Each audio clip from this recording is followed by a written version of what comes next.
Good morning, good evening, good afternoon, good night. It's boy Jay here, and today I want to talk to you about Monster Hunter and RNG, right? Random number generator, chance, luck, right?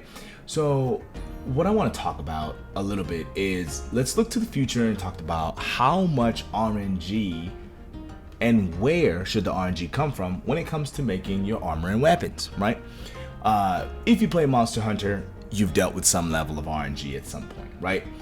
Whether it's you're trying to get that mantle, which is only a 1%, 2% drop, whether you're trying to get a specific set of rewards for a specific hunt. There's RNG in everything that you do when it comes to Monster Hunter. It's a crucial part of the loop, right? You hunt a monster, you didn't get the specific part you need because RNG was against you, the desire sensor, all that. So you gotta boot it up again and do it again, right? In that way, Monster Hunter is kind of a looter action game, right? Where you carve the corpses of the dead monsters looking for specific parts to get what you need so that you can upgrade your equipment, right? So there's RNG involved in almost every single thing that you do when it comes to building your base set of armor and fine-tuning your weapon when it comes to Monster Hunter, right? However, where it starts to get different is an equipment slot called the charm, right? So a set of armor is head, arms, chest, legs, waist, and then your weapon is the sixth thing. But in that seventh slot you can have a charm or talisman, right? Now the charm or talisman, depending on the game, may have a certain amount of skills or a certain amount of slots where you can slot in decorations to further customize and further enhance, and you can fit more skills or more points for more skills, depending on how old the game you're playing is, on your armor set, right? Now with the whole return to world, right, campaign going on, a lot of people are playing Monster Hunter World right now, especially right after the finish of Rise and Sunbreak, right? There's a split here, right? So let's talk about Sunbreak first, right? And Rise. So in Rise and Sunbreak, you don't get to craft that charm. You don't get to craft the charm. It's given to you via RNG, right? You put materials in melder at the camp, at the town, and you re-roll over and over and over again, and you get better charms, right? Now these charms may have 1 to 2 skills on them, and they may have certain points of certain skills on them. They may have different amount of slots on them. It's a large part of your build, right? Because sometimes you can get a really good charm with really good skills and it has really big slots, so you can fit more skills on the armor set that you're looking to make because your charm is just so good, right? So in Rise and Sunbreak, you get RNG charms, right? However, you get to craft your own decorations, right?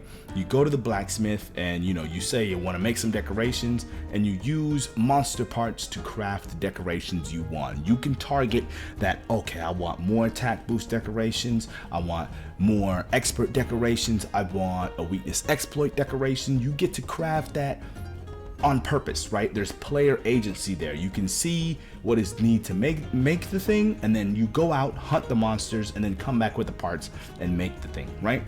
That's cool. I like this system, right? Because as you keep playing the game and rolling charms, eventually you're gonna get some pretty good charms, right? Like it's kind of inevitable.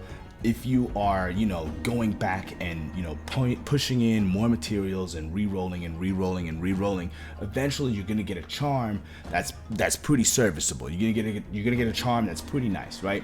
So me, being a content creator, I like sharing certain armor sets. I like sharing, maybe armor sets that have a specific purpose, where it's like, hey bro, this one is about Mushroom Answer, like check this out, boom, right? And I can tell people like, hey, here's the charm I'm using. It's nothing too crazy. You can probably get a charm that's similar, or you need a charm that has this skill on it, right? And if you can get more points, great. Or if you can get one that has big slots for better decorations, great, right? I can tell people, good luck on the RNG there, but hey, it is what it is. And then I can tell people, hey, go craft these decorations. These decorations are slotted in here, and you can pretty much copy my set, bar for bar, word for word if you want, right? Now, the thing about Rise and Sunbreak, is in the end game they introduce Quirious crafting, right? Where you can take each piece of armor, right? Like, you know, the head, the chest, the arms, the legs, the waist, and apply some RNG to it and get different skills or different conditions on the set depending on what you're rolling for, right? You can get like minus defense, you can get plus certain skills. It's all super random, super RNG, right? And me myself personally, I mean, if you've been here a while, you know this, but I didn't really participate in Quirious crafting that much, right? Because like I said, as a content creator, I like sharing my sets, right? And it just didn't feel right to me to just make a set with all this Quirious crafting and all this ooh lucky RNG, and then just say, hey, good luck re-rolling 5-6 pieces of armor, and you know, I hope you get what I got. Like, nah, I'll make a base set and tell you guys, hey man, if you want to Quirious craft it up and get lucky and make the set even better than what I have here, you go for it, right? And you know, I could still take down special investigations in the end game.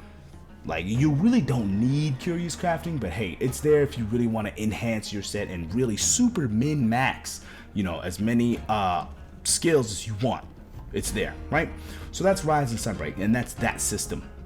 So let's go over to World. Let's return to World. Oh, you like that? Hey, subscribe if you like that joke. Let's return to World.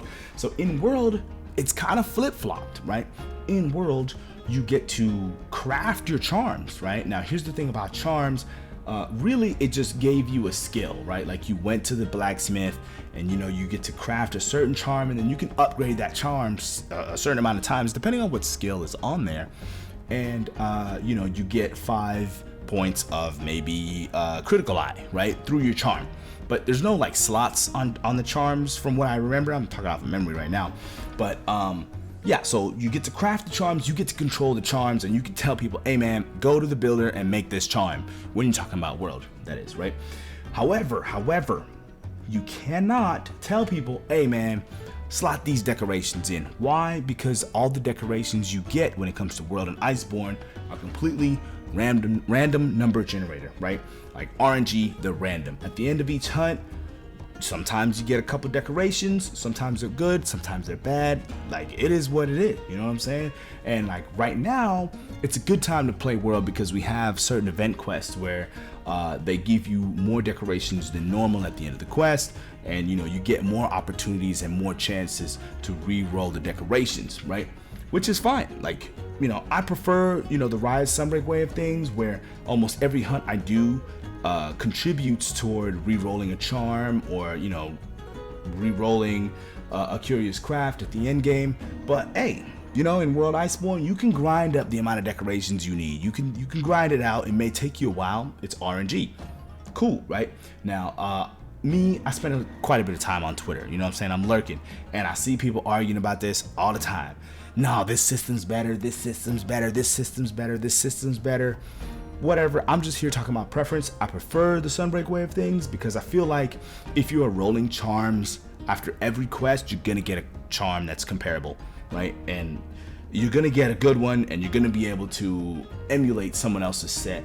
But in World and Iceborne, I've had an experience where I was like, hey, I'm about to do something, check my set out. And people are like, hey man, how come you don't got a bunch of agitator? And I was like, I don't got the decorations, bro. I just ain't been lucky. And me and the other dude were just looking at each other like, oh, alright then. You know what I mean? Like, there's nothing you could do. You're just like, hey, good luck, bro. Like, that's it, you know? But I mean, either way you shake it, there's gonna be RNG involved when it comes to Monster Hunter. That's part of the game, you know? So comment down below, which system do you prefer? Rise Sunbreak versus World Iceborne, and what would you like to see moving forward in Wilds, right? Would you want to see a mix of the two? Do you want to see maybe RNG decos come back, but maybe RNG charms as well? Like, how much RNG do you think should be involved when it comes to making your armor set? And that's really the discussion I want to talk about, right? I don't want to sit here and rehash the argument which system is better, Rise Sunbreak or World Iceborne.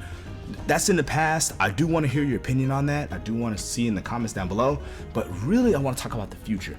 What do you want to see as far as Wilds, right? Do you want to see another system like Quirious crafting come back, where, hey, there's a whole lot of RNG involved, and you know, it may be a little harder to share your armor set because you're just gonna have to tell people like, hey, good luck with the decorations. Like, it is what it is, you know. Personally, I do like the Rise Sunbreak sort of thing, but I don't like Quirious crafting.